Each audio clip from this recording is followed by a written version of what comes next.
It's a sandbox. It's a soapbox. It's Bandbox. Welcome to the Real Study with your hosts, Mr. Snitbits. Because I do think the movie is good. I think the lighting is struggle. I think the cinematography is okay. Black Girl Marvel. Follow us on everything, because we will find you. All the movie things. So many young filmmakers and indie filmmakers took it and just went with it, and it became this thing. Janine DeBean. So that's what the story is, and then the film goes about answering that question for you. And me, the Real Study movie voice guy. I don't know if it's good or not, but I'm going to watch it. I'm going to try it. Produced by Hyena. Let's go to the poster wall.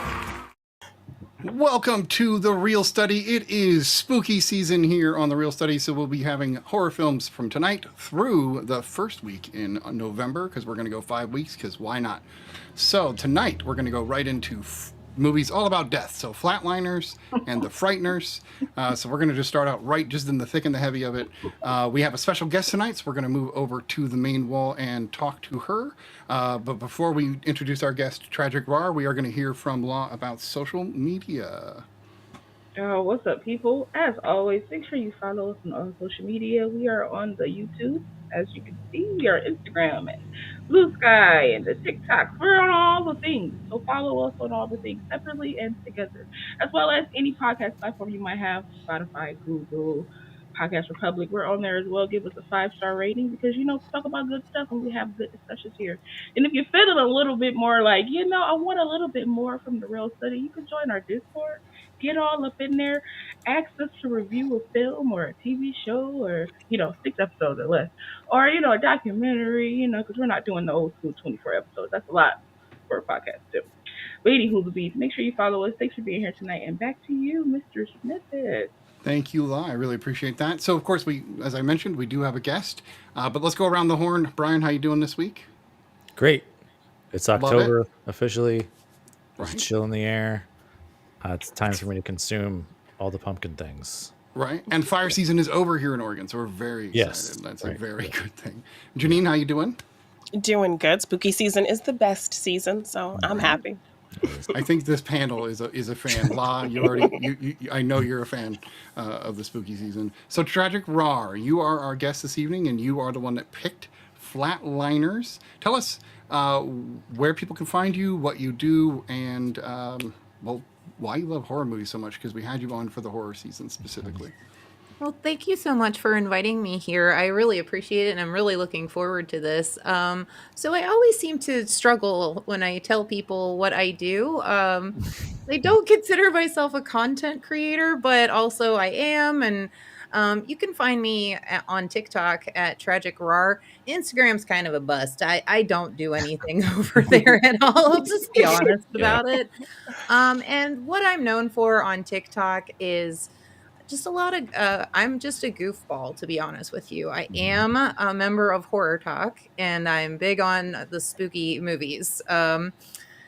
Honestly, right now, I focus on one of the other things that I'm known for, my coffee talks. I get up in the morning, I do a lip sync or make a joke or something. And the whole reason why I started doing that years ago is I want to give people a smile first thing in the morning. So if you're interested in just having a good time and getting a giggle, a smile, and maybe even something that makes you think a little bit, come on over and follow me. I love that. Also, you have very specific camera work. I am known for my camera work. That's what drew me to other you people almost tried to immediately. people tried to emulate People, it too. that's one of the beautiful things about TikTok is I love the engagement from people. I love making friends. I love talking with people. I'm not so much there for the numbers and the follower count, because if you have 3 people looking at your videos, or whether it's 1,000 people looking at your videos, it's still people looking at you regardless of the number. I really enjoy the interactions that I get from people. And we did, at one point in time, people had a competition going on who could emulate my Yeah. Who could my outroar lovely Rawr? shake. It's You're called like, the yeah. Rawr shake. Right.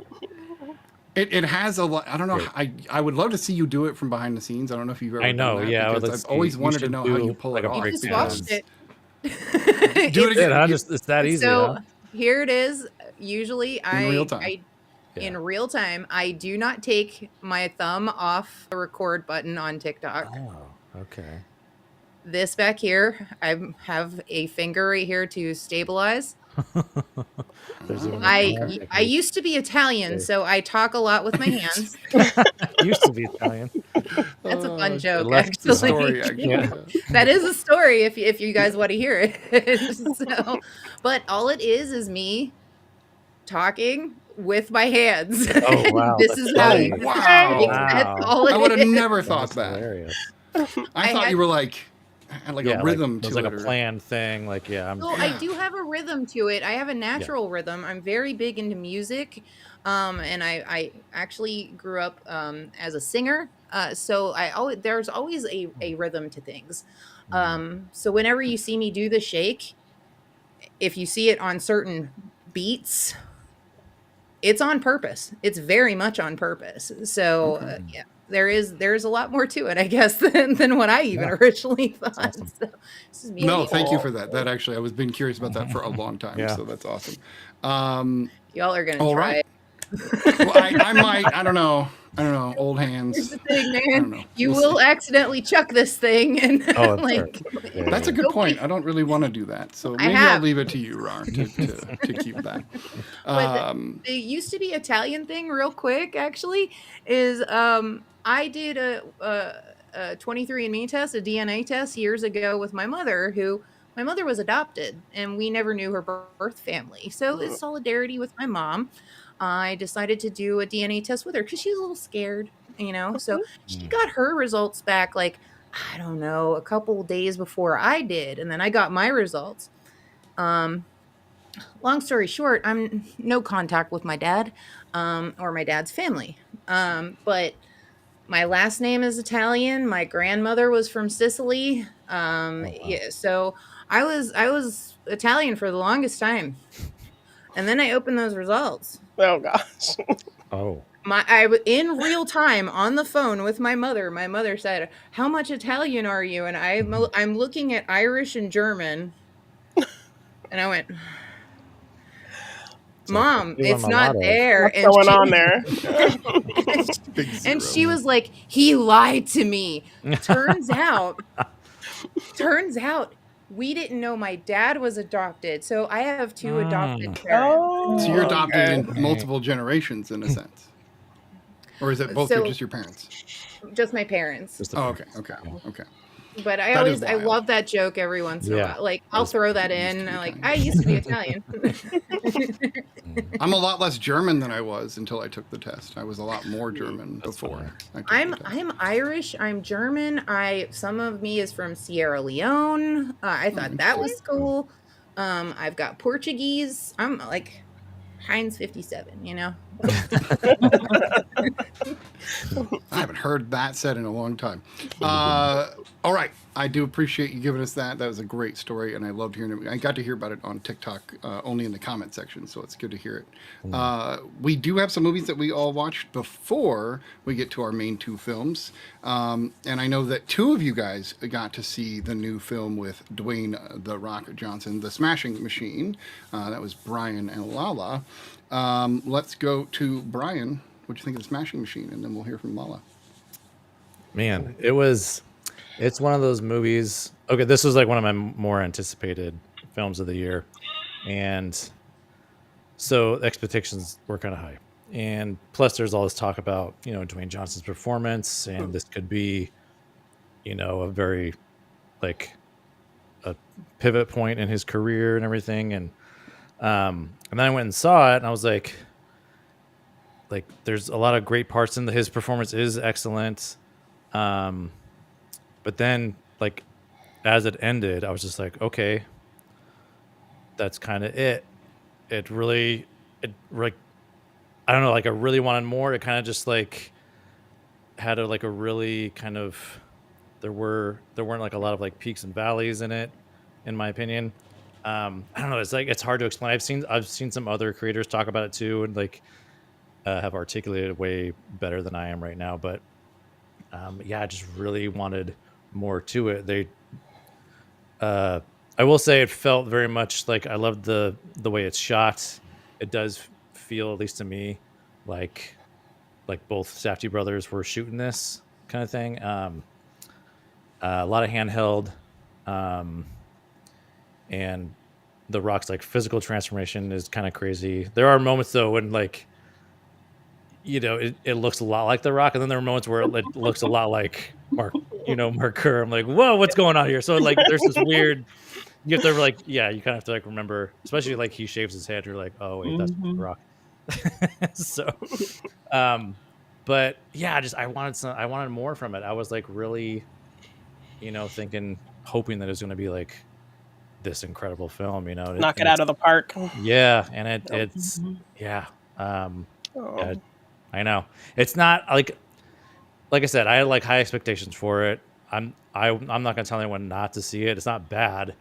There's a lot of, it's like, it's not bad enough to be like terrible. It's also not like good enough to be, Does it feel like this is why most biopics like kind of fabricate things to make the story have more kind of ups and downs? Yeah. And this movie kind of was more straightforward to the true story, so there wasn't a lot of that. Yeah, and they were trying to they tried to like get away from certain sports movie tropes and just certain biopic tropes, and like, so, I mean, hats off to them for trying to do that, but there are like reasons you dramatize things, and some people even question like, why are we in having a story about this guy? Like he was he had some struggles and went through a lot of stuff, but was this interesting enough to kind of tell this story? Absolutely a movie. Like, yeah. So I'll let La like take over from there, but I'm sure she's in agreement. I got to hear a bit of her thing on TikTok. So La, please let's hear what you have about the Smashing Machine. So verbatim what Brian said. Those were the exact words.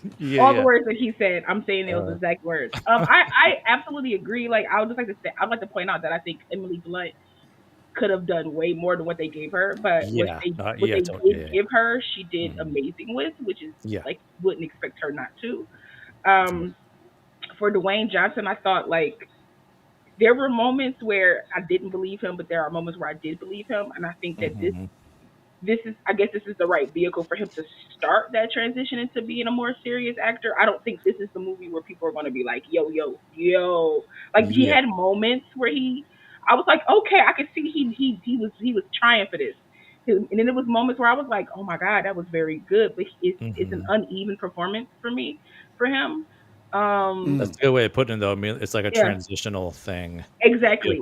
Yeah. Because I agree with Brian. There was a scene where he gets his head shaved, and when he walks through the door, I was like, that's Dwayne "The Rock" Johnson. Yeah, I was like, oh, what happened? I was like, yeah. I was like, what happened? It felt like there were no prosthetics. I was like, that's Dwayne "The Rock" Johnson. I was like, that's not Mark Kerr at all. Yeah. And then there's a scene with him in the grocery store, not like the last scene, but it was like another scene before that where I was like, is that the actual Mark Kerr? I know. It was times where I was like, it's uncanny, but then it was times where I was like, that's quite canny. I can quite see this. I mean, I still think it's an interesting story.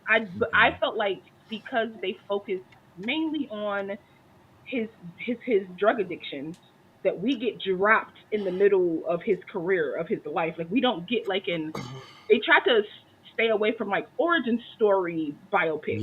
Like, they try to stay away from being like, this is how he grew up and this is his love for the game and but my thing is, that's how you get to know a character, and that's how you root for them towards the part that they dropped us in on. Like, that's how you root for them. Like, we didn't have anything about how he grew up, his life before anything. It just dropped us right into like, this is his first match. Yeah, UFC. And he didn't really struggle. Like, he was like undefeated for like a long time, like like until he finally lost one match. He was winning, and like you didn't pull me enough into the film or give me enough for the character so that when we got to these more dramatic, kind of messed up parts I those felt for the heavy character. moments. I was just kind of like, it's kind of crazy what he's going through. Not really attached to it, but like, Yeah. okay, like it felt very, whatever they left on the cutting room floor. I said this in my review. Whatever they left on the cutting room floor probably needed to be in the movie. And the movie itself was already like 2 hours and something minutes. wow. Yeah. To the point where it was like, So it felt how? like not enough at 2 hours. It Yeah. felt like too much and not enough. Like it's like the pacing for a 2-hour film with this, it felt like, yeah, this is a 2-hour film. But you're not putting the right scenes, for me personally, in a 2-hour film to carry the weight that you're trying to put in the film. It just didn't Yeah. feel as heavy as what they thought. So not earned in a way, maybe. I mean, you can kind of say that, but it's like you didn't give us the visuals, so it could be earned. Like it's still a good story. It's still like a decent story. I still think the acting's good. Shots are nice, but it was some shots where I was like, why are we lingering on him in the shower? I felt like I wonder. I felt like a lot of the more interesting aspects too was his relationship between he and his girlfriend. Yeah, that could have been a good they had a very codependent relationship. Yeah, and that was interesting. I agree with Brian on that. That was a very interesting. That stuff was way more somebody live with somebody for so long with addiction, and then for them to get off the addiction, that person become addicted because they were so used to being the person that scooped that person up, and now can't be helpful because he's helping himself. And well, why? That she was very jealous of that. Jealous of him, like fixing, like having himself. A sponsor and like having a sponsor. See, the more you guys talk, the more I get interested. See, this is yeah. Like I said, I was like, okay, The Rock, but now I'm like, okay, there's a little meat here, you know. Yeah. But people who watch movies a lot, like we watch movies a lot, and different types of movies, it's missing some life.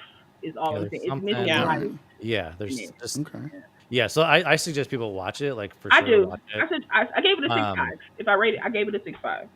Like, what would you give it, bro? On Letterboxd, I gave it a 3. Oh, wow. Okay, so a 6. All right. Yeah. So again, watchable, not rewatchable, kind of a thing. Yeah.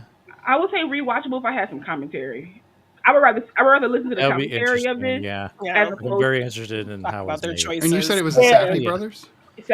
Well, it's one of the Safdies. It's one of the okay. I believe. So it almost feels like yeah, I think it's yeah. And then the other Safdie has a movie coming out on his own, and it's one of those things where I was thinking too, is like, oh man, is this going to be similar to what the Coen brothers are experiencing, where they're like going off on their own and not really, because like what's funny is like I can see elements of the Safdie brothers in this film, but there are other elements that aren't in it that they are really great. Like Uncut Gems it's an incredible film. Like that movie is so good.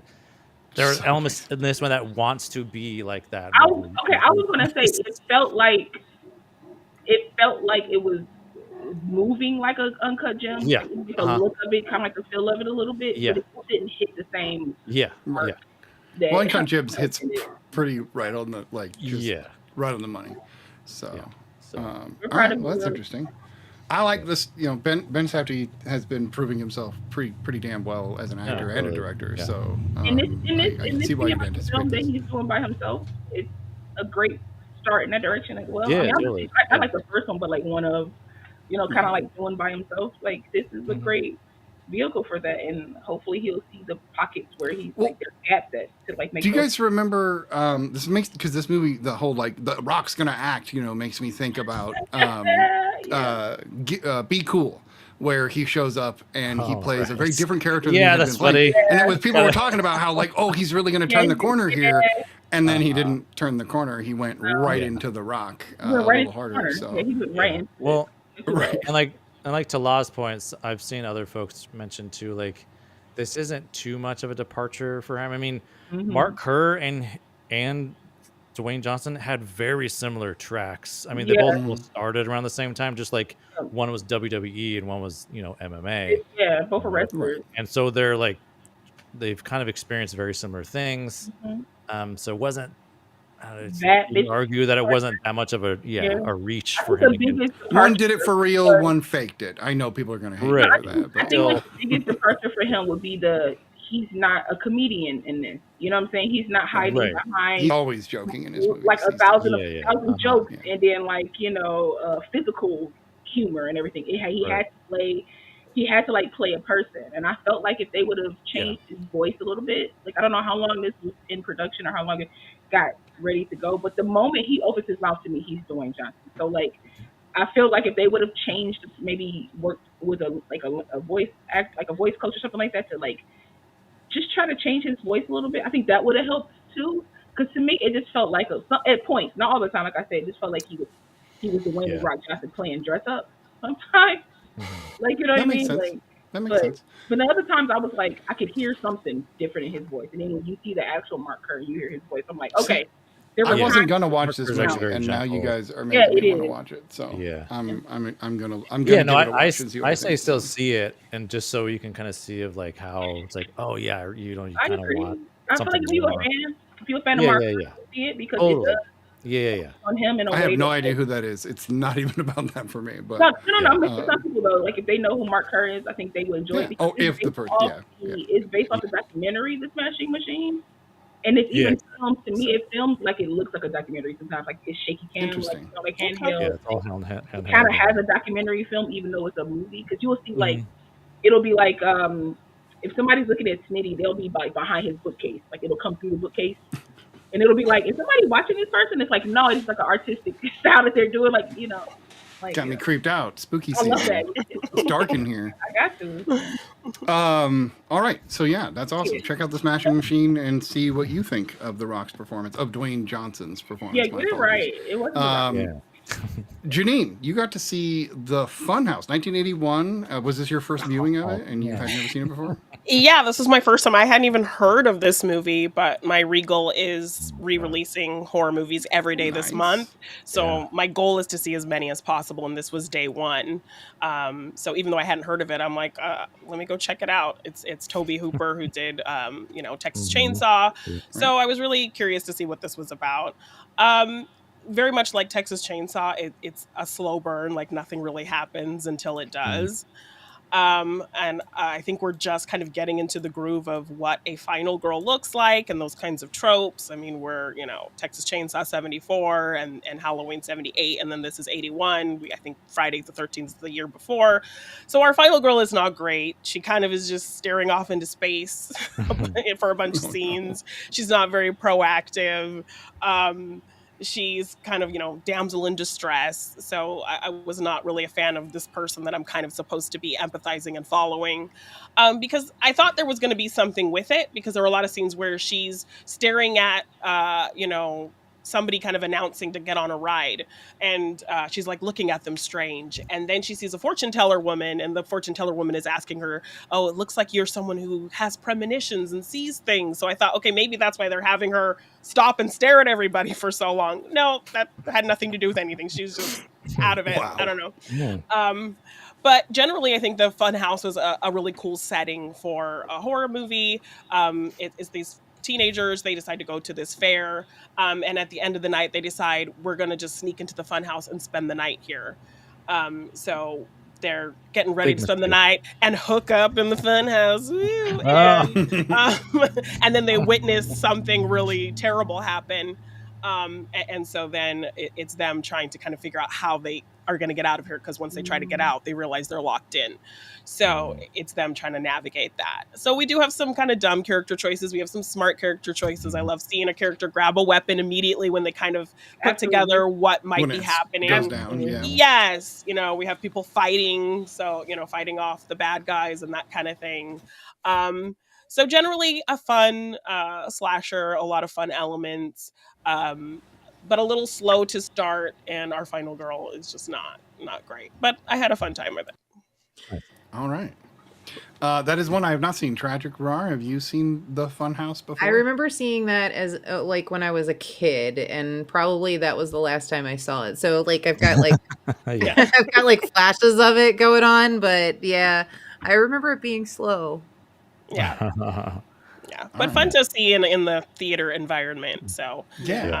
I'm super excited. After this tonight, I'm going to take my nieces to see Scream for the first time. So nice. That's cool. exciting. I'm so happy. So they've never even seen it on video? No, they've never seen it. So one is 15. Oh. One is 15. The other's 11. Her mom said it's fine. So, Okay. All right. Are you and gonna be my, like this the whole time, Jenny? Are you gonna be like this the whole time when they watch? like, yes, like, Yeah, it was are they She's enjoying gonna it? just kind stare of at them recording the whole Right? time. them. See if they're I having a good love time. Mhm. Yes. I took a friend to see Poltergeist in theaters a couple years ago, and she had never seen it before. Oh, My wow. my son and I, also known as the boy, we just stared at her the entire time throughout the Yeah. entire movie, and it was so much fun just Oh, I watching bet. her reactions to it. Yeah. So Thank you for the segue. We will be doing Poltergeist and Exorcist next weekend, so please do pay attention to that Never seen episode if you want to talk either. about those. Yeah. And you've never seen either, so that's going to be fun to see what you Oh, think. man. I always wanted to see him. So My yeah. own Poltergeist. Yeah, I'm excited. I really want to hear Yeah. what Bob has to that'll say be about an both. awesome So, one. right. Sarah, you got to see Summer of Sam. Had you ever seen this one before? The Spike Lee film? Nice.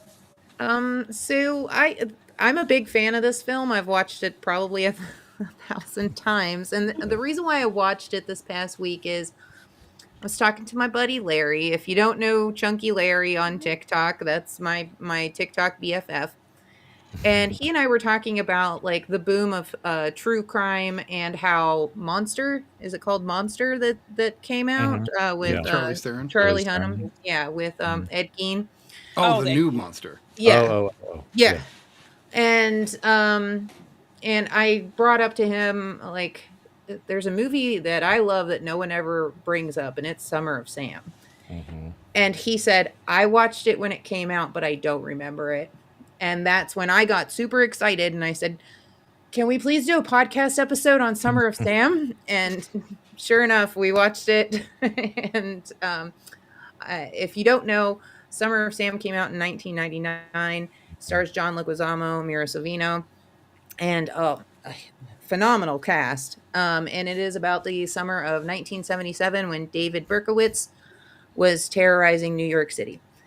I didn't know this until years later that a lot of people did not receive this movie very well because it's not about the actual killings of the son of Sam. It's about the community that was experiencing it. And I am a big fan of movies that take a different perspective of same. things. And so this is one of those that I feel like if you are really into not necessarily the true crime aspect, but the sociological aspect of what happens when someone is being terrorized, or I'm sure all of us here, I don't know if anybody will follow me on this one, but does anybody remember the DC shooter? The DC sniper? Oh, Okay. yeah. Okay. During that time, I was actually driving into West Virginia for work every day and closer to Virginia. So that was a big news story. And with some of these serial killer movies, you never really get the community side of it.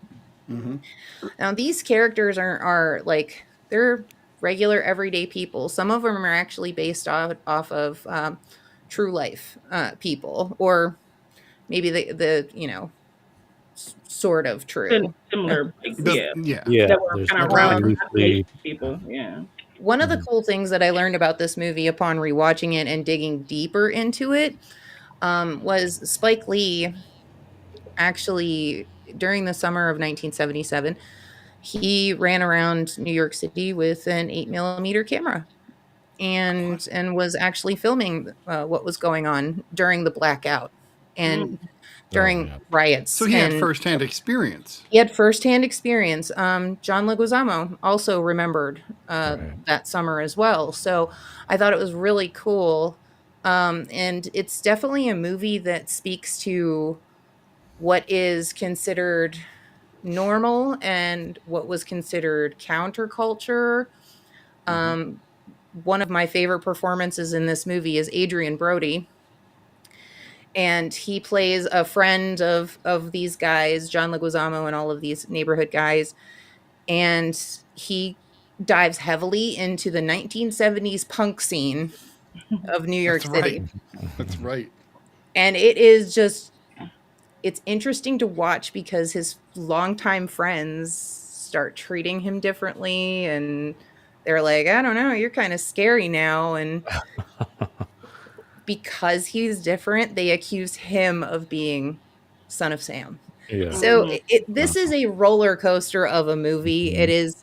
When I talked to Larry about it, it harkens back to a lot of darker themed movies of the 90s and into the early 2000s, such as Seven. Mhm.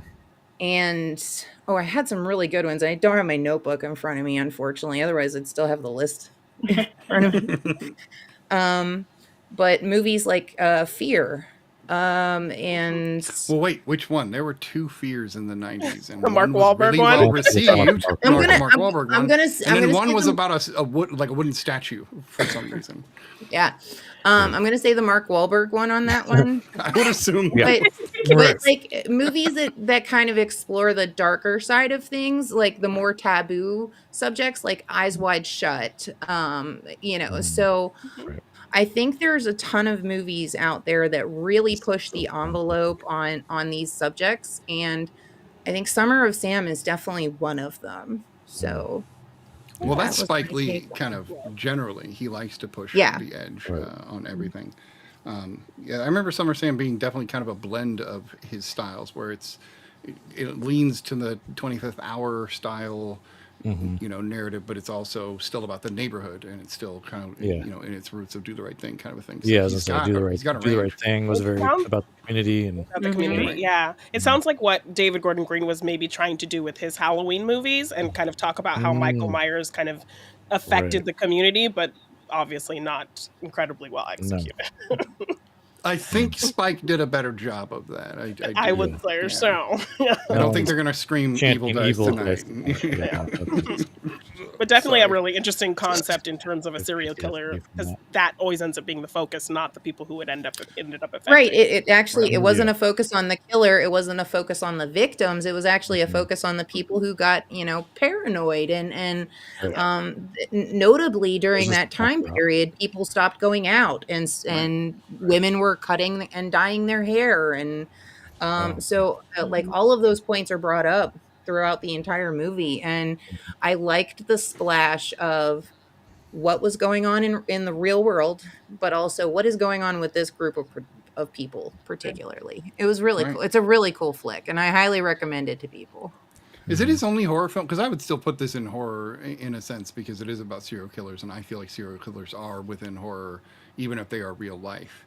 I think this is it. This is the Yeah. only one that even skirts that area, which is interesting. Everything else is either thriller or drama or a little comedy here and there. All right. I also got to see a movie. Sounds like everybody on the panel got to see a movie tonight, this week, I should say. I got to watch a pre-screener of Good Boy, which I had just heard about last week. So when I got offered the screener, I was like, well, heck yeah, let me check this out. This movie is brilliantly lit. I love the way they light the dog and the framing of the dog throughout the whole thing. And you know they were using special rigs because everything was like on the floor From the level. from the level of the dog. It really, like, every moment of the movie you're like, I am with the dog, I am not with the humans, and you feel that all the way through. I do feel that it had a kind of a weak third act. It is the shortest movie I've seen in a long time. It's only an hour and 12 minutes. Oh, nice. Wow. So it's really, Oh, wow. really short. But it needs to be, because you're literally, there's not a lot of dialogue that you're following other Yeah. than like Right. background dialogue or like Yeah. radio, things like that. It's clever. It gave me the creeps. I kept going, "You're such a good boy," which was funny. But it's fitting. Indy, the dog they picked, is phenomenal. It did make me wonder though, because some of the scenes, dog has to get scared.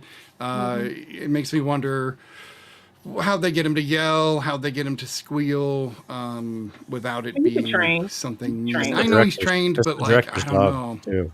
That's a good point. So he Yeah. knew what to do with it, and I Yeah. assume the director is the character Todd in the film, because he's with him the whole time. So that would make perfect sense that he's right there on set. But yeah, no, this is good, but I don't consider it great. It's kind of almost what you guys were saying about the Smashing Machine, where it's like I enjoyed it, and I definitely think it's worth a watch, but I don't know if it was You think it was revolutionary. executed? You I think think it it was creates executed ideas. great? What was that? Do you think it was executed well? I do. I think it's well lit. I think it's well Okay. shot, really well crafted. But by the third act, even in an hour 12 minutes, I was like, where's this going? So there's a little bit of that. But I did get a picture that my wife sent me that really sums up the way that Indy feels through the whole film. And Ian is going to show you that picture right now. So this is really good boy. This is how Indy feels through the whole movie. Anyway, it was worth a watch. So do give it a watch. That said, we are going to move into the movies that we are reviewing thoroughly this evening. So the very first film is going to be Flatliners, and I'm going to go to Rawr first because you are the one that picked this movie. So tell us why you picked it and what you think. So everybody seems to have their October list, their spooky season musts, their their Halloween favorites. Flatliners is one of mine. I've loved this movie since I was a kid. I adore the idea of the cold mix of being scientific about something and it possibly going into something paranormal. So the reason why I picked this is one, I feel like it doesn't get a lot of love, and two, the cast. I just watched it again the other day. I feel like the cast holds this together very well, and this is one of my October movies. I love it. Has anybody else on the panel not seen Flatliners 1990? Because there is a remake that they did. So Lala has not seen Flatliners. Right. So I would like to hear what you think of Flatliners. I love that it's a 90s film because it's shot so 90s that when I was watching it, yeah, this is very, very. I said, this is beautifully 90s, and that already gets it up high for me. I was like, this is just beautiful. This is beautiful. Like I was talking with Janine and Brian, and I was like, it's so moist and dark. And, this is very Wet Street. Yeah, Wet Street is I mean, like it's like fog everywhere. Like there's like random fog. There's a moisture problem. Yes.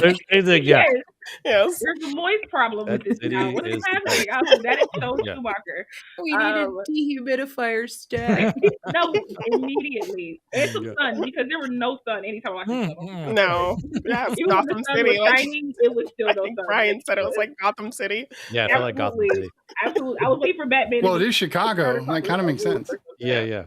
But this be my first time, mind you, I've seen this film, but never seen this film. You know what I mean? And then seeing all the cast that was in it, like I told them, every time a person's name came out, I was like, oh, what? Yeah. Okay. Like I just get excited the more and more that I was watching this. But I thought it was a fun film. I can see where this premise has been stolen, twisted, stripped to make other films and things that when I watched it, I was like, oh, okay, so this is where everybody has gotten their idea of things. Got you. Mind you, this could have easily been taken from like Nightmare on Elm Street because they kind of went that route. There's even a Smallville episode that is very Flatliners. Flatliners. Not to bring up the next movie already, but there's literally a scene in Frighteners where So that's what made me think of Frighteners. I think Flatliners is just being like, okay, a lot of things that I like kind of came from this. That's nice enough. Yeah. But it was a fun watch. I think like even it being like a 90s film, and now it's like late 90s, like early 90s, like we're like right at the beginning. So they filmed this like in the 80s, like you know what I mean. But like for me, the dialogue still holds up. Like I'm still follow these characters. I still understand like because there were subtle things that I was like, that's of its time, but I still kind of get it. Like I'll keep it moving. You know, like a lot of things that when you go back and you watch, you're like, I don't get what they're. Must have been something with the president during that year. I don't know. Like you don't know like how like what's going on, but like I could follow like everything. You know, it wasn't so much of its time where like you I couldn't watch this now or Yeah, 10 you'd years have to from have now. like Mhm. history lesson.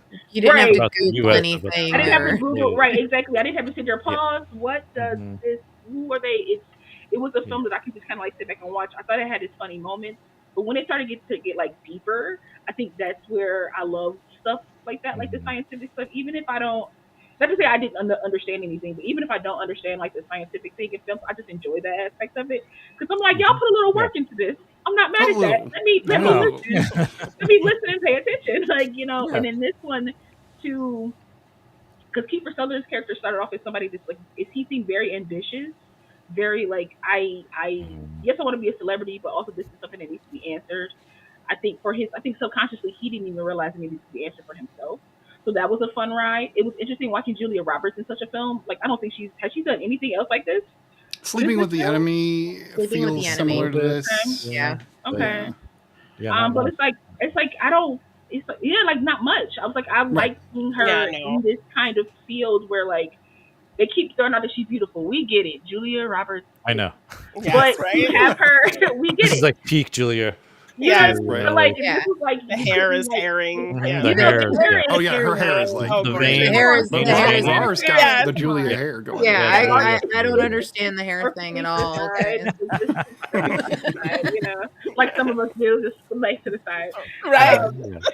It's like to watch her in this film. I thoroughly enjoyed it, but I enjoyed because she was like a woman in this field amongst these men, and she was maybe the smartest one, if not the smartest one. And Like, had kind of the best reasons for wanting to do it. And exactly. they're trying to kind of like He- protect her and And Right, tried to and be nudge more her. level-headed too. I mean, Oh, yeah. I feel like she was They- the like anchor for everything. Yeah. Absolutely. Well, was, they but I said like multiple that she times too, leveraged- They like, need we her. can't They do this couldn't without do it. her. Like, Yeah. yeah. Right. I like that they. That's what I was like gonna that say. she- I like that she leveraged that though. I like that she was like, Yeah. listen, this not gonna work without me. Y'all want me here. So like either you Yeah. let me do it or nobody's doing it no more. Mhm. Like, and I love that she finally, because like they kept trying to like, Yeah, bumping her. Like, he kept bumping her. You know what I mean? They kept Right. like, I'll die first. But You that diverse. know, But it's like one of tracks those. for a 1990 film. Like, of course Oh, they yeah. would do Oh, that yeah. to her. Oh, absolutely. It's yeah. spot on for like the time it is in, but it's nice to see her not written to cower.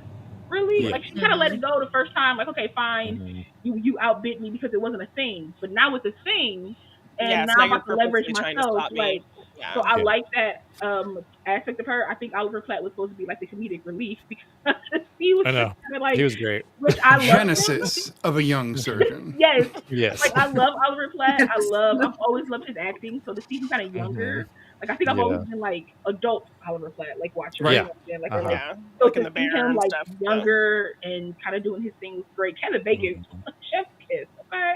Right. This is a good Yeah. era for him too. That Yes. The hair was hairy. You understand? Yeah. The little body was That's why they put them bodying. together, 'cause the when you hair. put Julia and Kevin There was together, a I was lot like, of this hair is in weird. that I There was was head. scared. so Yeah, much you're not hair wrong. going on That there. would have been I a can't hair imagine child, but I would have been here them for it. You know what together. I mean? Like, Yeah. Sure. like I like those two together. Like I said to Janine and Brian, so I was like, what was Hollywood thinking? Like, why wouldn't you put these Wow. two More together? Well, movies and this with was both a- of them. Yeah. This was a Yeah. slight throwaway film in a lot of ways because this is a I get that. horror-esque film, No, I and get this that. was not like peak Right. career for any of them, but it No, was I definitely understand like a that, hell of but an those ensemble. two together is just like, Yeah. to me, it's like magic. Like they were just, Well- they seemed to have an ease with each other that really spoke on scene. It made sense why they were kind of like drawn to each other. Like Right. to me, that's a whole subplot to the bigger plot of like the whole Flatliners thing. But Yeah. to see everybody's, well, they kept calling them sins. I felt like they were more like guilt or like repression. Like repression Guilt is things, what I like would guilt. say, I too. felt like it was more like guilt, but like to see their guilt kind of manifest, and then like it's such a psychological film, and it's okay. It's like a little bitty gnat in here, but anyway. Oh, not anymore. Never mind. Okay. Just clapping about it. You got it. Love Yeah, it. never mind. Not anymore. Clapping for the movie. You know, Flatlined that gnat. What a great performance. Yeah. You know, but I like to see I like the intensity of everybody's like guilt or what they, you know, what you feel that they were guilty Mhm. for. Mhm. And I like that Kevin Bacon's character's like, I figured it out, and Kiefer Sutherland's character's just digging it deep and deep. He's like, there's nothing to figure out. And it's like, bro, you're dying from this. Yeah, Like, you're getting. like, Yeah. like just Your ass handed to listen. you. But I get it too. You don't get to sleep, and again, it's one of those Nightmare on Elm Street aspects where you get more irritable Yeah. because you haven't gotten any sleep, and Yeah. and Yeah. you know, like when you Well, get especially when you're kicking your own ass, like that's So not good. Right. Yeah. Yeah. It Yeah. was, not you let this child beat you up. I was like, you get beat up by this child. You better Kick push him. him. It's I fine. love that they show us that though. They give us the moment where we Yeah. see it from Kevin Bacon's perspective, and we see that he's literally just hurting himself, which is really messed I up. think it's a perfect So- metaphor of how denial makes things so much worse. Absolutely. Oh yeah. Absolutely. Mhm. Because it was 100%. he was trying to like go, oh no, that wasn't, Yeah. for a little bit, and then no, once he started like having to get stitches, that was maybe like there might Maybe be he a should have spoke up then. Janine, what did you think of Flatliners? Oh, I'm sorry, I did No, not I'm realize. just saying, I just want to say, like, I think this movie would have been done if people would have talked to each other. So this is the one time in a film where Right. they didn't really expose Yeah. what was going. Everybody held on to it for a little bit until close towards. I think Well, I I think mean, it they was kinda- because of they were medical students and they're built like I love Oliver Platt, by the way. Yeah, we're scientists and genesis of a young surgeon. I love every bit of dialogue he has. But I think they're so trying to hold on to the really real world there that they don't. It's a manifestation of guilt, and then it's fueled by denial. So And I love think that because it just adds to everything that they've seen. So I like this. The one time, probably one time in the film where I'll be like, talk to each other. I'm like, no. Let this marinate. Don't talk to each other for a while because I want to see what else can happen to you until we get to the part where like now we can figure out everything. So, like that's what I really enjoyed about it. Well, it makes sense why they wouldn't necessarily share those things. There's probably a lot of shame. There's a lot of shame around these things that they are experiencing in their lives that they're not necessarily going to like. Plus, maybe they don't necessarily believe what they have experienced either. No, I think At it's first, yeah. a little bit, At first, yeah. 100%. They've blocked it out in a lot of ways. Yeah. Yeah. But again, scientific minds, they come together, they share data. They didn't share data. I just, but that's like that's Just almost like hooey data though. Like Exactly. I don't know if I'd Like, call kind it of- data. Like What Peter's it's feelings. They that even kept line saying of it's like being- feelings, like harder described. It's very new age. I think they didn't want to come off as the woman who was like there was a light and Right. it was awesome. Yeah. They did not want to come off like her. You need to lower your medications, is what they told for her. sure. Yeah. Janine, had you seen this one just one time, or is this? No, I had multiple seen this viewing? one. Yeah, I had seen this one a few times, but it had been a while, so it was really great to revisit this one because I'm not like paranormal horror is my least favorite type of horror. But done in this way, I think is really smart. It's so grounded, the concept, we're working with medical students, so people who know, mostly, I guess, what they're doing, and the psychological They aspect. don't know how to do that. You get Right? It's not real. You didn't see Yeah. them. It's not like something like Talk to Me where these people are just kind of crossing Right. over without really thinking about how it could physically and affect them and all these things. So I like the grounded aspect of the story here. I also love the concept of, crossing over, and it's not this beautiful white light. It's not this thing that brings you peace. It's showing you your sins. It's showing you kind of your just deepest discretions or things that you have shame about, and then those things follow you back into your life. So I like that concept of when you cross over, you want to hope that you're a good person, that you did good things, and that you lived a good life. But this aspect is not giving you that. It's giving you kind of the darker side of things. So I think that was a really cool thing to have them deal with, and have it also follow them back into them seeing these things and affecting them physically. Physically, yeah. Yes, and the fact that Kiefer's character kind of keeps that a secret, so then they're all going into this not knowing that that's going to happen to them as well. So the tension that brings between all of the characters. So in terms of kind of a supernatural, paranormal kind of thriller horror film, I loved the concept here. Great performances from everybody, and I liked kind of the themes of what people think crossing over might be like, and then actually getting kind of this real take that could kind of be something that you think could actually happen, that your kind of physicality is telling you something that you've suppressed. So. Well, that's a really good point, because honestly, you are talking about something that's manifesting, especially with Nelson's character. It's manifesting itself physically and hurting him, which stress and repression can do to you. We know this now. So that's an interesting approach. Brian, I know we were talking about this, and you said you hadn't seen this in forever. What did you think this time around? Probably since the 90s. I probably haven't seen it since then. So it's been a while. And I hadn't seen the remake. I You refuse. can skip it. You can skip Yeah, I just. I refuse. I watched it once. It was not. it. You can That skip was it. enough. Much of it is gander in it. It's like the Very dead good. husk of Flatliners. It's Right. Yeah. Dead House. There it is. No, it was good to revisit this, and like in a lot of ways, it's like watching it for the first time, really. Hmm. You know, and yeah, just kind of like what Laud mentioned. Like, I think a lot of us talked about this, the cast, and you're like, how have these people not done more movies together? Together, yeah, This is they like could have been the- their own version of like the Brat that Pack because era. they're great. Yeah, and they're all like at the their 90s peak, Brat Pack. building their careers at this That's time. it. Yeah. Yeah, like it was wild. I was like, they've only done this one time, you know, like this Yeah. this cast. So, Yeah. but yeah, it was great to see everyone's like really strong in this movie. You got one of the, I think I mentioned this to Janine, like one of the less problematic Baldwins. Yeah. in the movie. I was gonna say it took us this long to bring up the yeah, Baldwin. Bring up the Baldwin. Yeah. His character's Yeah, kinda far Oliver. away. He's a little bit, but I did like what he was faced with, though. You know what I mean? Because that's kind Yeah. of, he's this womanizer, and then it's like, okay, you're gonna get all these women that you've kind of just thrown Hurt, away yeah, back mhm. and thrown back in Yeah. your face, and Yeah. they're like using like pickup lines to him that To he's him that used he to them. said. Yeah, I thought all of that the was words they brilliant. use are used Yeah. back on them. Yeah. Yeah.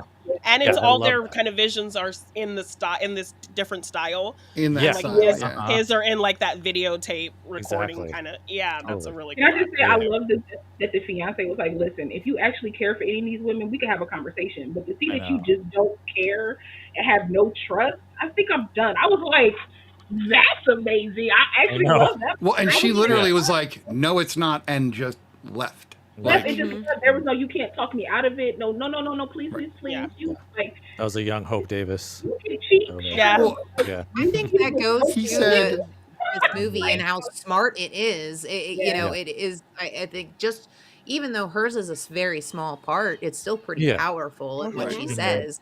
Like, and again, the women in this movie, the two of them, they don't cower. three. Go Are through. there three? Yeah. It doesn't pass the nurse Bechdel at the test, beginning? though. Oh, That's yeah. it. No, I know. Yeah.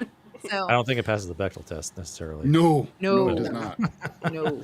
But yeah, but there's a lot of themes in this. Like we've kind of touched on, so many of them. I mean, there's so many things to dig into. Just like these are all, for the most part, things that they've all kind of like repressed over the years, or like just compartmentalized at some point, or don't think the problem. and it's like, yeah, and it's almost like the flatlining.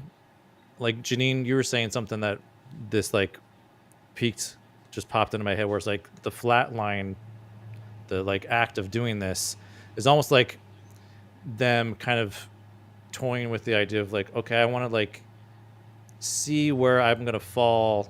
Yeah, so maybe I can go If I back. go and to, am I going to heaven or am I Yeah. going to hell? Like, what's Yeah. the thing? But it's actually, there's this thing blocking your way to even knowing It's your which guilt. way you're gonna go. So they were using it as like a check-in, like a Yeah, am I exactly. doing it like Yeah. I'm just I gonna, would like, totally do so it as a decide. check-in, honestly. Yeah. Yes, and that's And why I then you love had that scene with Kevin Bacon going Right. and trying to Yeah. fix one of his, No, his exactly. Yeah. thing. I thought that was great. But I think it's great that the atheist figured it out. That was just great for me. Yeah. Just- Yeah, the one that Well, like, and he had an it argument was, with like, God, less- even the which least was great. spiritual. Like, I was yeah, like, that's great. I was like, I love that. yeah. Great. I mean, there is a lot of like that science versus spirituality. Yeah. Mhm. It was like it kind of felt like they were half in, half out after they fly and come back. Yeah. Right? Well, they didn't They kind of ever- go Yeah. hand in hand in a lot of ways.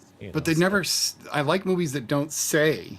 They Ooh, no, speculate, totally. right? Yeah, it yeah. speculates Well, and they leave leaves it it up for to the us. viewer, right? Yes, exactly. Which I It's love. up to I us to, love like, that. kind of play with that. But yeah, Right. it still holds up. Like to Law's point, there's not a lot of like, I mean, other than the cinematography and the clothes and the hair, Yeah. it's very 90s. But Yeah, there's not very like aspects of like what was going on at that time that era that It is we need to, very like, timeless know in that about. sense. Right. It was just Yeah. a film in So, itself. the dialogue itself too. Yeah. The dialogue itself is also lensed. I noticed this. They said 60 minutes, which is still a thing. So it's Yeah. not like That's true. There was an Andy Rooney. it remark. wasn't. Yeah, they didn't name reference someone. in They just went there. with something that's been kind of known Yeah. and Right. is what still widely known. They So it didn't make a really joke about helps. it, and you're like, yeah, that's Um, 60 minutes. If yeah. they did make this little joke, and you kind of move on. But Right. yeah, I like stuff like that, you know. If they were like, it's Peter Jennings, and I'm like, oh well, Nah, no, it's not. that's the 90s for you. Yeah. For Yeah. myself, this is like the fourth time I watched this movie because this is not a movie that I'm like, let me go think about death a lot more. So I remember seeing this when I was 13 years old. I used to ride my bike to the theater and just do what Janine does now, just watch as many movies in the day as I could do. And I distinctly remember my viewing experience of this film because I'm 13, I'm by myself, and I'm watching this movie, and it is creeping the living crap out of me the whole time. And I still, when I rewatched it this time, I had like the sensation of being in the theater. I like remembered the smell of the popcorn. I remembered the sticky floor. I remembered all of the elements of the theater, and it was really weird. I even remember riding home afterward, and I'm like, I didn't have that memory for years, and now watching it, I do. Such a serious film for a 13-year-old to try to deal with because it's not, it's heavy, but it's like, I just saw the scary stuff. I just like, okay, don't beat up on kids or kill them because then they'll come torture you. No, right? But watching it now, like it's Joel Schumacher has a lot of things to get made fun of, but this is, I think, one of his better movies. Oh, Like, yeah. this is good. Even the I actually main like the lighting in this movie a lot. I think that the way that they choose to change the lighting here and there with the blue shift and the red shift, or like when she Different makes up with her styles. father, which like this time I'm an adult and I'm crying. I'm like, oh my god. But they go from the like hard red shift, and then they take it to a natural lighting, and it's in camera. It's really nicely done, and I liked it. It still holds up. Yes, you're right about the clothes. The cinematography is all like weirdly lower shots, and there's a lot of like the steam and weird. Like, things. well, Yes. I think a lot of the Like, lower shots, word. kind of like you were saying with Good Boy, a lot of the lower shots are like a lot of their visions were when they were kids. That's a good So right. I think that might have something to do with it. Also, Sure. 3 of the 4 that went, it was all childhood stuff. So I think POV. Yeah. that might. I'm reaching, by the way. I'm just speculating. No. I Yeah, like think that. it's And they great- might have thought great way about to look that, at you it. know? Yeah. I would think about that, or I would hope I would think about that.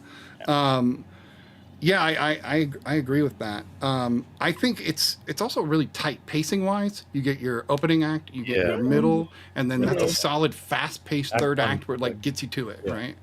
And I remember seeing it, like I said, a couple times before this. But when he starts putting himself under, I was like, how is he going to stop his heart? How's he going to do that? Yeah, I was thinking that And too. I'm like, but he's already passing out. How's he gonna do it? And then of course they're like, he used sodium pentothal or whatever, and Yeah. just basically. I loved how killed simple himself. it was. All right. Yeah. We're going to lower the body temperature. We're going to give me some laughing gas. We're going to shock me to death. That's it. Yeah. And I Right. like for med students who probably have to go through years and years of hardship for them to simplify it like In that that No. way, yeah. kind of hilarious, and I think definitely done on purpose so that we the audience can get it, but like it's just Yeah. I always found it so great. Like, we're just gonna kill each other over. Well, I love Also, the it's like- blanket. Super easy. Yeah. The blanket they blanket have that was just has the huge. light in it. That Like, goes Yeah. from blue to red. There's nothing. Like, It yeah. doesn't. That's not the, yeah. I also Oh, feel like like these are things that the medical students probably like are taught. Do not use these things to like in this way. Yeah. And they were like, well, we can use them to get the results we want. Right. Right. Well, you could tell they were trying to do it in a way that they didn't feel it. They wanted to be all the way Right. under before they were Yeah. killed. Yeah. I'd be No, like, totally. no, Yeah. but get me all the way under. Very different movie. I do love that Oliver Platt's character kept having opinions even late in the movie, and they're like, dude, shut up. You haven't gone. Yeah, bro, we're like You're in it. irrelevant. Like, come on. Great, I but like like that I don't know. I think he was to- pretty necessary. Like, He was Finally 100%. came Yeah. back He's like, I gotta get this one. He's like, I gotta get this recorded. He puts the I thing know, right yeah, in his yeah. mouth. Like I It's know like that was pretty funny. it's words. I was like, that's funny. That's hilarious. There was a moment, and I think Oliver did it because this is actually one of his earliest films. This is like his second major film and like the biggest role he had at this point. But there was a moment where he's watching Nelson come back to life, and you can see the like "I'm not going to jail" on his Yes, face, which is absolutely. phenomenal, Oh, Yeah. yes. um, which is good. I think Oliver Platt had some of the best, like, Yeah. whether it be comedy or not, like, but he Yeah. plays it so well that like the sarcasm, the snark, Mhm. it's like, yeah, no, I'm not going to jail. Like, Yeah. Right? but I think he had a letter like this. everything he says is just gold, in my opinion. For that. Oh yeah. I think that's true in everything he does too. Like you just, I watch Bicentennial Man because Oliver Platt is in it. Like that's why I watch that movie. No, not there's more reasons, but all right. So I think this is a good time to turn to a rating of the film, and then we'll move on to the Frighteners. So Sarah, we go 1 through 10 on the Real Study. You design your scale. It's whatever you want it to be. Some of us rarely do 10. Some of us are 10 crazy. You decide. Example, 11. Janine says every movie gets a 1 because people made it, so they deserve a 1 at default. So because you were the first one to go, you're going to be the first one to rate. What do you rate Flatliners? So is 1 good or 10 good? 1 is good. 1 is terrible. 10 is great. Oh, okay, perfect. I thought I missed the max. Sorry, guys. I did not get to have my afternoon coffee today, so I'm slowly dying. Since I'm in the future. You're flatlining, if you will. I am Right. flatlining, but I need one of those blankets. Oh, that's Well, you're looking That's kind of, what's you know, great. you got a blue tint to you, so like we gotta warm you up. Oh hell, like one of my childhood traumas is gonna come get me or something. So it's about to get weird. It's a cautionary tale to deal with your issues instead of avoiding them, so that you can have a clear conscience when you die. Because obviously, if you don't have a clear conscience when you die, before you die, it's going to haunt you. right. That's what I got. Deal with I So- don't it. want to Or you have want to- us to be able to fully rest in the Yes, Yeah. Like, exactly. Right. I love this movie. Like I said before, guys. I think one of the things that we kind of didn't touch on is how different everyone's journey towards the Yeah. afterlife, and Yeah. and how it was very curated to them, but Mhm. also different, and even just shots were different, and I thought it was beautifully done, and like we said before, it's the manifestation of guilt. The only thing that kind of always bothered me about the movie is that Julia Roberts' character Rachel, she was told something was her fault, and it wasn't her fault. right. You know. Yeah. It But you was still just- hold that guilt. You though. still hold it Yeah. in, but Oh, yeah. and she was a kid, and so that always that Tell you, yeah. that part always bothered me about it. Yeah. Honestly, and again, this is one of my October movies. I feel like it explores the subject of death in a unique way. So I'm gonna go ahead and give it an 8. All right. I would say a palatable way. I think that this is a way for people to talk about it without getting too freaked out. Yeah. Lala, what do you think about Flatliners? I just wanted to touch on the Julia Roberts part that Sarah brought up. Is that I actually loved that because like it also shows that like sometimes your guilt that you have is not your own, right? So it's like you have to like it's a deeper way to look within to see, are you holding on to things that just doesn't belong to you, and she was holding on to something that doesn't belong to her, and was able to go through it and come back better on the other side. And I think that was like a great lesson within her journey personally. But I give it an 8 as well. Like, 'cause I feel like it's rewatchable. I feel like it's a pretty decent like 90s film. Like it makes me want to like partake in more 90s films. I haven't like because this was like 1990. I wasn't thinking about no movie like this in 1990. Yeah. Like, Right. I was like 4 or 5. I was No, like, you were thinking Yeah. about Land Before Time. You were thinking Yeah. about, you know. I mean, the Yeah. rescuers down Like, under. Yeah. Yeah, Yeah. come on, records. Let's talk, Brian. Right. So it's like I wasn't thinking about films like this. So like No. seeing more early '90s films seems to be like I need to check those out to see what kind of pairings they did because this is a solid film. 8. Sure. All right, Janine. Yeah, I really enjoyed this movie. I love the concept, the cast. I like kind of its ability to ground it with, the medical aspect mixed with the more psychological aspect. So I would give it an 8 as well. All right, this is getting a solid 8. Brian. Yeah, man. Yeah, it was great to rewatch this again. Kind of actually watching it for the first time, you know. And the only thing would have been made it even better if I would have got it to watch it in the proper aspect ratio. That's a good opportunity. That's Let's just a dig do a that- shout out to the amazing producer of the Real Study. Yes, we haven't got to Aina, even seen you're it amazing. without Aina. Yeah, so Yeah. I'm just pulling your leg there, but but yeah, no, I give it an 8 as well. So All right. Now that's putting some pressure on me. Okay, let's see here. Yeah, no, 8 feels right though. Right. 8 does Yeah. feel right. And if you don't rate this an 8, I'm just saying, if you Yeah. guys don't rate this an 8, we're not sure if you can be a real student or not. Very true. All right. So the Real Study gives that an 8. No math needed. No. Much nicer than usual. Instead of the 8.9s and things that can Oh, occur. geez, yeah. All right. So that means we're going to move on to the next film, which is The Frighteners. This is a 1996 Peter Jackson film starring none other than Michael J. Fox, who plays a paranormal investigator who's... Wait, is he a sham or not? Of course, that's the whole film. no. We're going to go in reverse order, because why not? And that's going to put me going first for like one of the rare times that I ever do this.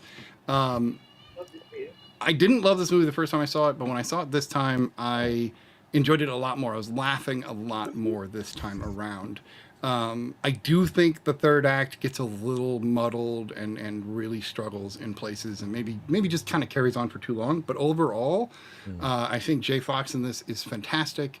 I think he does carry some of the comedy, but as well as the like needed heart that we have to have in order to see what he's going through. I think he was the right cast. Seeing some great others in the film. Of course, the all-time famous drill sergeant of all time that we love from Earlier Full Metal Jacket. Harley, is in this. And then one of the great actors of the 1960s plays the judge, John Aston. Yes. Is fantastic. Although there was one moment Questionable where lines, there was a questionable line. I was Yeah. like, "What the hell is that?" You don't need to be going into caskets and doing things, dude. It's a little weird. Yeah. But campy, fun, a little over the top, a little grounded here and there. Jake Busey is the perfect serial killer. I don't know yeah. why. Is the reason. Maybe it's because we see his dad. I don't know. Maybe like it just feels. I don't know. Jake Busey's perfect for that. But he's played a creep in other movies. He played a creep in Contact, and he was really good in that too. So he plays a creep well. I give the special effects a pass because it's 1996. They were just getting started with this stuff, and I think the designs are still really good. It's just, you can tell it's 96, but whatever. I mean, you can tell when King Kong in 1933 is clay, so Right. I'm not that worried about it. So yeah, I did have a good time this time. A little frustrating on the third act, but that's me. Brian, what do you think of The Frighteners? And had you seen it before? Oh yeah, I've seen this. This is actually one of the early movies that was released in theaters when I worked at the movie theater. So Nice. this is like going back. Yeah, I've seen this a few times. I love it. I've loved it from, day one. It had been a while since I've seen it, so it was great to like revisit. I was excited to see this again. And yeah, it's still like I still laugh at it. There's so many great funny moments. Like what a concept too. It's like a little bit of Ghostbusters, but it's also like he's kind of like a con man. And he's Yeah. I love that. I absolutely Yeah. love that. He is a psychic and he is Yeah, conning he's- people. Go Like, ahead. Yeah. It's like, why wouldn't you? Use it to your advantage. And like the thing too, what was interesting for me, for some reason, this kept sticking out to me. Like it's supposed to be like, I think the town is like made up. It's a fictional town, I believe, in California. But I was like, man, it looks a lot like here, like Oregon and Pacific Yeah, Northwest. right? Astoria, maybe? Yeah. Might Like a have looked Stephen like- King town. Yeah, like it was shot here, but like no, it's California. But that aside, like I thought, I mean, the effects for me, like, and even back then, it was like kind of groundbreaking. Like they were doing a lot. I mean, this is Peter Jackson. He's kind of like always kind of pushing those boundaries of effects and everything. So, yeah, some still kind of stick up with like the stuff with like the wall stuff where things come out of the wall. I thought was like still really great. The way they did that. Yeah, just so many like fun aspects in this film. Michael J. Fox was The perfect Fox, yeah. casting. I mean, he's the way he balances, you know, I Comedy mean, with his yeah, he just seems so believable as this con man. He's such a jerk. Yeah, exactly. But you like him anyway, you know. Yeah. Right. He's a Yeah, lovable- don't get attracted He's too to him, likable. you know? Kind of what he's been through, and like, Yeah, no, there's totally. a reason Yeah. for it. Right, yeah. but if someone runs into my fence, I expect a paycheck, not a like. That was great. And then he comes back and runs into his fence again. Like, yeah, Right. I love that so much too. yeah. It's a fun movie. Like, I feel like this is really great gateway horror. You know, Mhm. to kind of, Good way like to put it. someone looking to like it's funny. Like a work friend of mine, we were talking about horror movies just on this work retreat recently, and they were going to start watching a bunch of horror movies. And so me and another coworker friend, who's also both in the movies as well, were like giving them a bunch of like horror movies. So I was like already had all these fresh in my mind. But like Cabin in the Woods is another great gateway horror. But yeah, no, this is just a fun one. It still holds up for me. Like, this is one that I question why I don't own it. I should have it on my shelf. Steelbook. You need a Yeah. steelbook of this. Yeah. Is what you need. You know. Because it'll have won't it have like the bumps for the face? Yeah. Oh, that'd be cool. So, Or it could be what is a lenticular? Yeah, Ooh, Oh yeah, Understand where as it shifts. Yeah. Yeah. Mhm. There we go. all right. Janine, had you seen The Frighteners before? I had, but this was one of those movies where I knew the VHS cover more, like seeing it in the video store more than I actually had known the movie. Like I Yeah. thought all the time, and I was Night intrigued of the by it. Creeps But I'm for like, me. this looks really scary. But and Yeah, so once, the poster's scary. yeah. Right. So it wasn't until a few years ago when I actually watched it, because I was Right. doing a series on my TikTok where I was trying to find like specific horror movies that fit each month. And so I was looking for horror movies for October, and specifically like the ghost genre. Because I think we were doing ghost movies for my other podcast. It's a Wonderful Podcast. So I was trying to find ghost movies for that as well. And so then I came across this one. I'm like, this is the movie that I see the cover all the time, and I have no idea what it's about. So let's do it for the show. And that's when I finally watched it, like for the that's first awesome. time a few years ago. And so much fun with it. I love that it has this wild kind of tonal shift that works. Like it feels like a haunted mansion decom kind of movie, like family friendly ghost movie, and then shifts to this kind of darker thing. I love Dee Wallace, Scream Queen Dee Wallace. Oh, yeah. You know, getting to see her There's be perfection villainous. in this movie. Yeah. She is perfectly crazy. Yes. Yes. And like usually, you know, she's the sweet kind of mother kind of character. So the fact that she got to be kind of villainous here was really fun. I think I would have found Jeffrey Combs's character very unnecessary if it wasn't Jeffrey Combs, because I just love how he loves to chew up the scenery. Like he's having a good time just being super weird. So if I think anyone else was playing that character, I would have hated it in this movie, but because it's him, I had a lot of fun with that. I just love kind of the tone of it. I think the effects really work as well. You know, for the time, I think it's a really solid combination for the time of practical effects, because I think there's a lot of good makeup, and then putting the kind of ghostly effects over it. I love that he has these kinds of friends, ghosts that help him out, and has this little kind of support system there. I want ghost buddies. I just Right? do.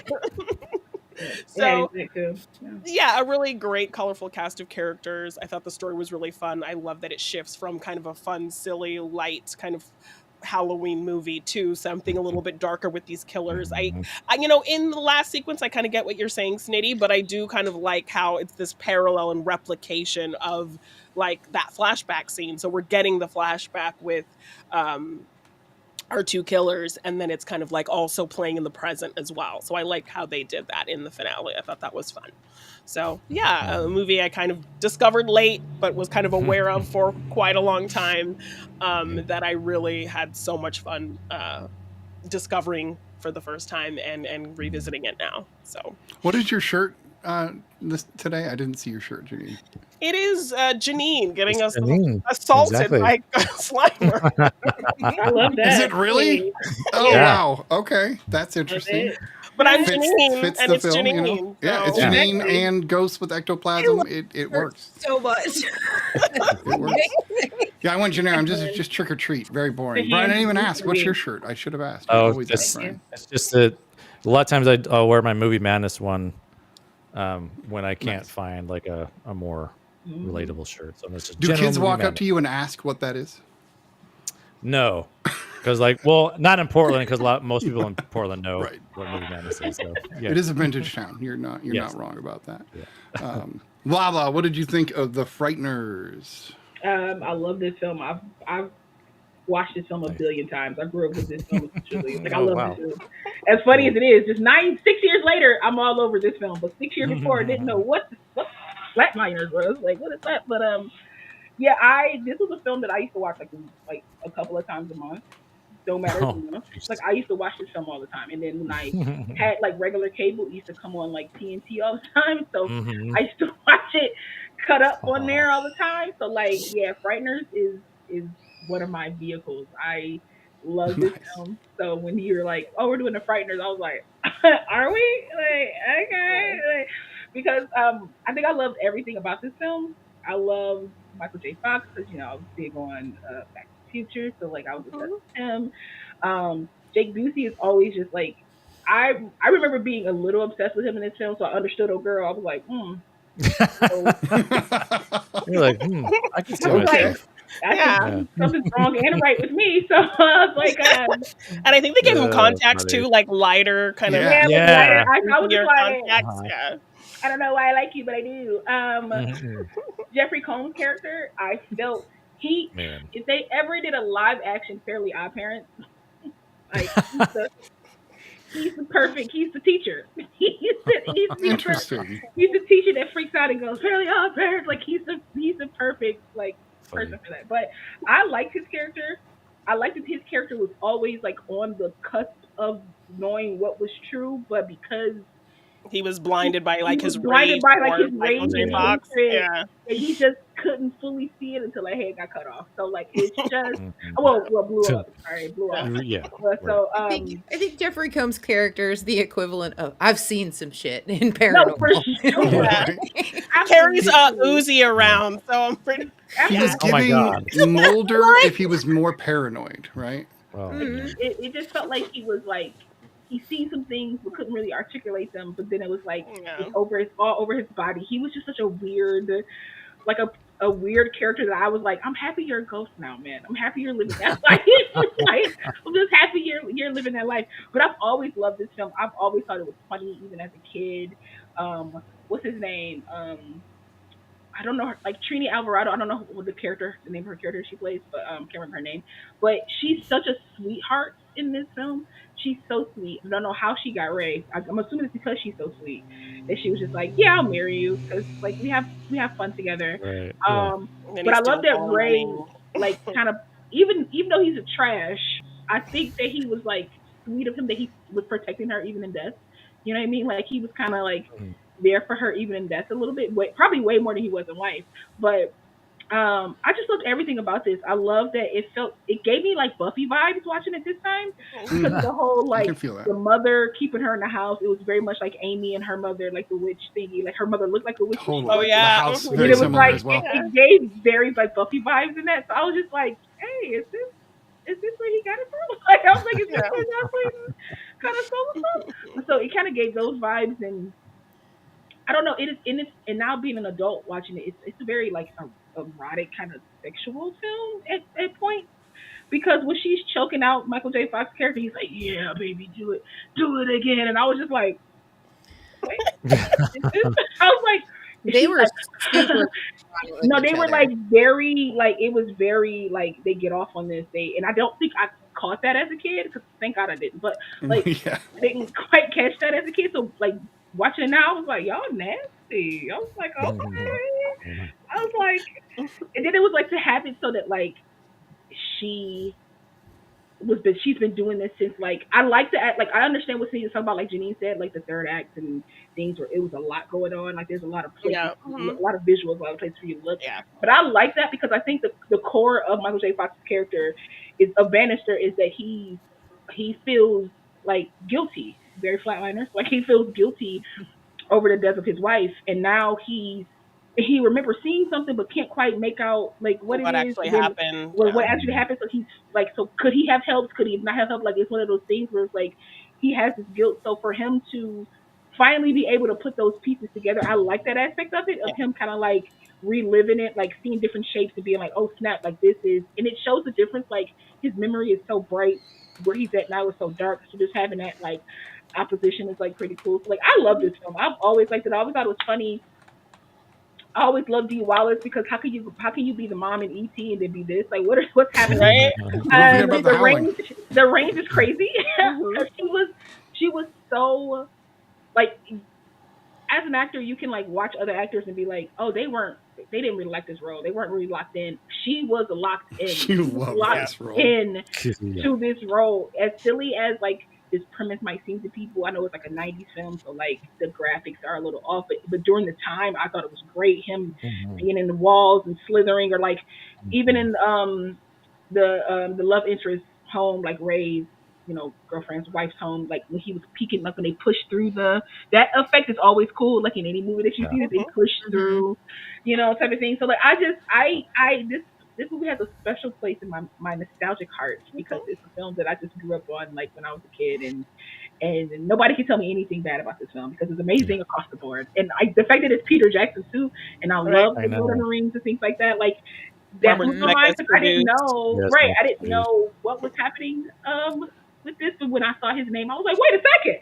Oh, I lost my mind a little bit because I didn't like. Right.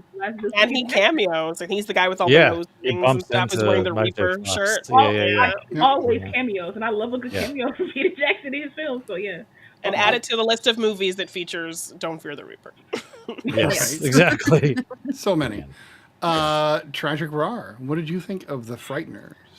Okay, so I've been a horror fan all of my life. I wasn't censored as a kid from a lot of things. However, I want you to think of this movie, kind of hearkening back to this being a gateway horror movie.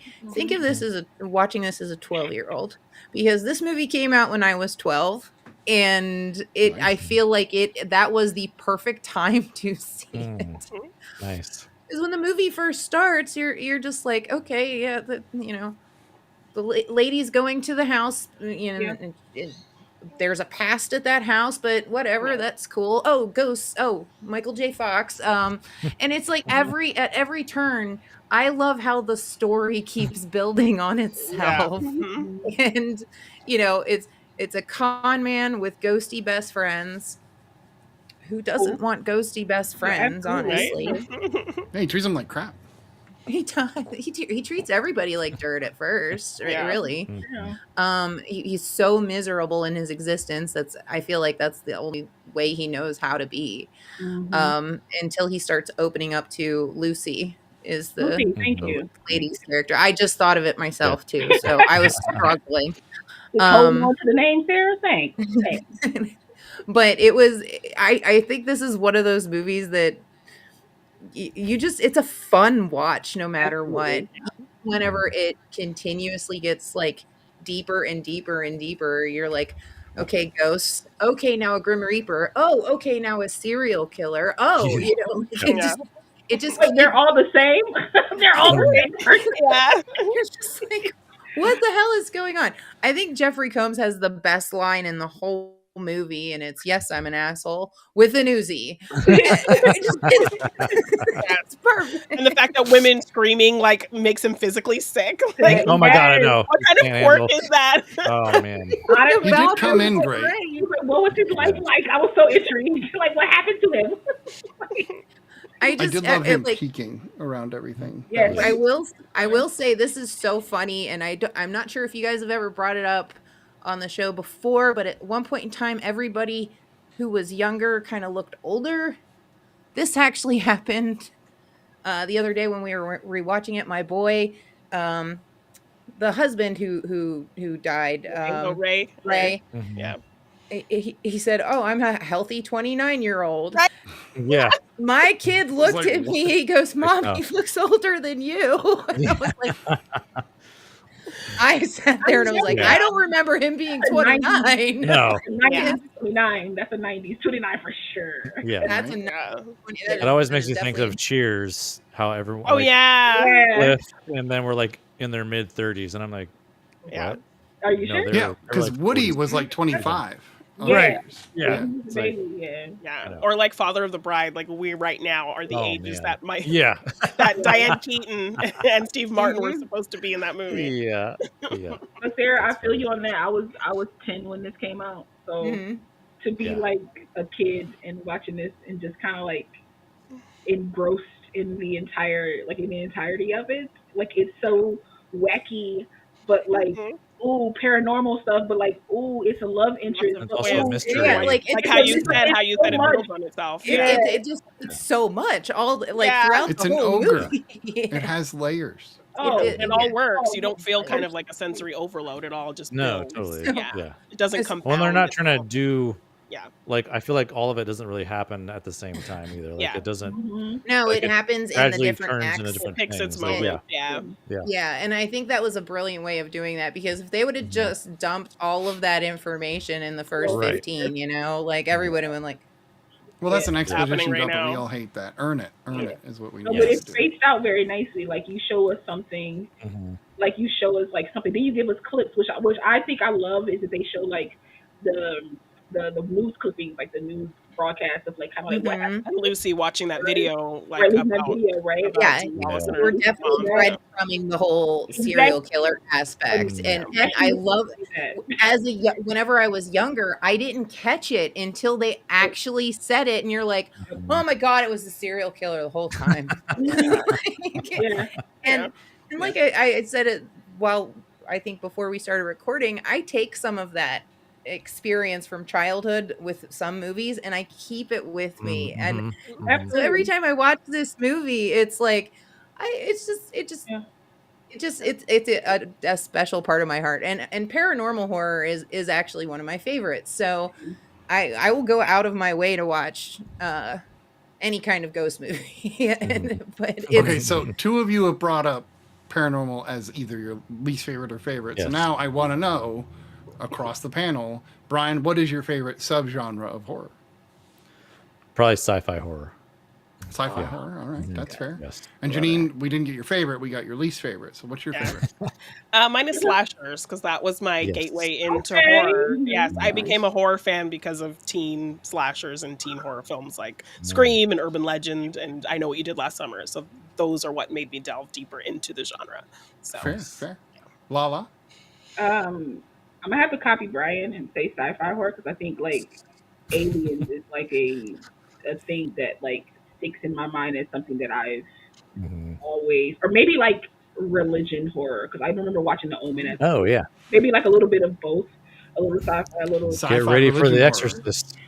Right. Oh Yeah. no, that's what I'm like. you No, want to that's talk what- about religious horror? like Yeah, I love like Constantine and stuff like that. So like Yeah. like I love that type of. That's kind of like where my brain is. I was Mhm. kind of confused because like once I joined TikTok, like I don't know, you kind of just go with the crowd sometimes, and they're like, religious horror is part of. It could be part of paranormal horror because it's usually has something to do with an exorcism or a demon of some sort. Yeah. No, I think religious horror is on its own It's little different. special. No, I- Yeah, It's I And definitely that's not different. like Paranormal Activity isn't religious horror, but it's about they don't, like- demons. Right. While Right. The Last Exorcism of Emily Rose is a religious Just horror film. full on Like, religious Yeah. stuff, yeah. So I think that's 100%. kind of like Hereditary. Like I love Hereditary. Like love it. Mhm. Oh yeah, a little bit of sci-fi, So- a little bit of religion. What about you? I'm gonna mimic Brian as well. Sci-fi horror. Sci-fi is my favorite genre. So if you're gonna take me over to horror, sci-fi still Yeah, takes the that's what top we said. mark. Sci-fi horror is amazing. so- Let's be honest about Yes. that. And Event and some of- Horizon is amazing. Event Horizon is one of the best movies of all time. Right. And I hate Paul W. We all Anderson. used to be I cannot Italian. stand him as a No, I was director. gonna say, He, Yes. he put out this gem Right. and then made All a of bunch us- of other all of us would- stuff. right? Because I did this with Kevin Bacon. I was like, yeah, Yeah. we all used to be yeah, Italian. we're all used to be Italian. So real quick, Brian, you said that the Frighteners kind of gave you like a Oregon-y, like Pacific Yeah. Northwest feel. Yes. Apparently, it was That's what filmed I in New always thought. Zealand, so Oh, New Zealand okay, and well, that the makes Pacific Northwest look a lot alike. Yeah, there's a lot of similarities. Yeah. And just Funny. because why not? Michael J. Fox, of course, had started his career on television on Family Ties. This is actually the movie that made him go back and do Spin City because he was so tired of being away from his family in New Zealand. I He was love like, I'm that. done. I'm I going back to love TV. Spin City. Yes, I love it's it. good. Spin City was So, yeah. awesome. I would Kinda have cool. bet on complete Interesting. series bundle. Come on, Fandango. Give me some credit. There's one detail I wanted to mention too that I love these like little tiny things. I mean, I think we all do, but like Ray kept slowly getting more gross Oh, over, yeah. over the movie. I love Like, that about the Yeah. ghost because he says in about a year's time you're gonna get to go through the corridor of light again. So Yeah. during that year, you're You're gonna start decomposing, to decay. and that Yeah. and that's why the judge looks like the way Oh my he God. Well, does. because he's from like 1890. He's wearing Yeah. six Yeah. shooters, you know? Jaws Falling falling off. apart. Yeah. No, wait. Yeah. so But good. the drill sergeant looks fine, and he's obviously from before the era that he's being filmed in. Or, He's a I don't know, Marine. that It outfit doesn't- looked doesn't young. It count looked like for an Marine. older. No. Oh well, that's fair. Yeah, yeah. Marines will survive in Hard. death. That's That's right. the way that it is. That's wild. Yeah, apparently Michael J. Fox kept calling John Aston Doc because he kept thinking, Doc, Doc. So like they had to keep repeating the takes for that, Yeah. which Oh my is God. great. That's funny. But Zemeckis, I think, helps. He gave it that, like, because I kind of feel like a Casper-y feel in this movie, like that kind of Right, era of yeah. ghosty film. And mean, of course, the what- special effects are the same. Casper came out era. in '96 as well, so like it's Yeah, they're like right next to each other, like yeah, 95, right. 96. Yeah, so that kinda- So yeah, I don't know. There's something special about each decade and the way that it approaches these things. Because the fact that you're talking about Ghostbusters, I think, was perfect because it really did feel like Ghostbusters as well, but like almost making fun of Ghostbusters a little bit, which I liked. I don't know. My only complaint about the third act was actually the FBI agent of it all. Like I as much as Combs is amazing and it was hilarious, it still felt like it kind of like They need just kind of why? shoehorn him Like in. what is the point Yeah. of all? Like it Yeah, just yeah. like why? I Like, think other than just to be a portion quirky. without I him. think that was he the needed an antagonist because Yeah, right. Yeah. now kind Kind of of A stop physical things from antagonist. happening, to Physical. slow things down, to like to the halt main the story in certain points of when the we needed people. to wait before getting information. Yeah, I think Yeah, that's fair. he needed an antagonist, and I think that was like the best antagonist that they can do for him because he knew the cops in that time. Like the cops was like, "Yo, what you think about this?" Like Yeah, he was still kind of on his side. right. So Right. Yeah. you needed a reason for him to escape. You needed a reason for him to be chased. You needed a reason for him to almost die. Like he was the reason. Bro. What an amazing third act, by the way. That the final, you're running around an abandoned insane asylum, you know, hospital. Yeah. There's a serial killer and his girlfriend after Right, you. yeah. And there is a crazy ass FBI agent after you. I mean, I His can't think boyfriend of. was a serial killer that's a ghost now. They Yeah, Yeah, he's and you're Right. living in the Ghost vision killer. of what they did in the past, along with them chasing you in the present. Yeah.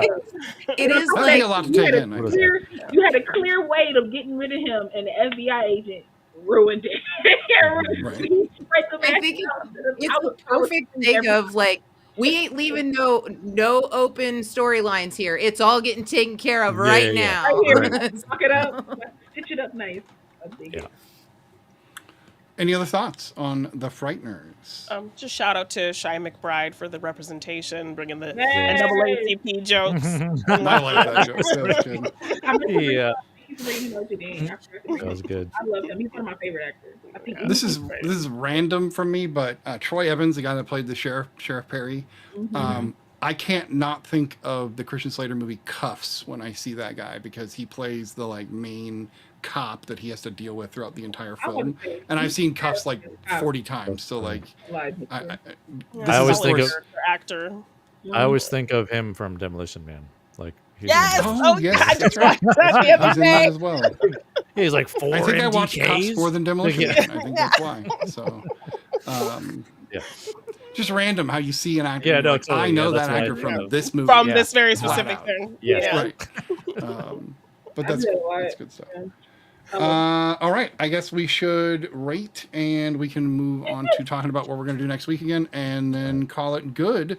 Why don't we? I guess I started. I'll start. I will rate this. You guys are going to hate me for this, I think. 6.5. Whoa. 6.5. What? Like watchable, fun. What? Not my favorite.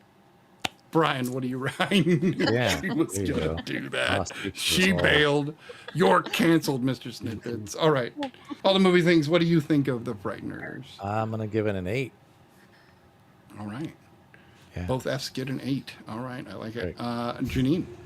Yes, 8 as well. Okay. Mm-hmm. I'm going to totally screw this one up. All right. Lala. You are a terrible human being because I'm about to make it worse. Or maybe make it a little bit better. Who knows? But There you go. this is my childhood, That's man. I average. love this film. It gets a 9. It gets There you a go. 9 for me. I love this. Love it. Somebody made a great point about Arlie and his character. I wanted to say this. Yeah, maybe Evan he Fury. is. The fact that he's in the graveyard keeps him from decomposing. I think it That's- does. Because there were other spirits in the graveyard that Yeah, seemed to be the victims fine, of too. the Like, yeah. They're close Yeah. to their bodies. Maybe that helps. Right.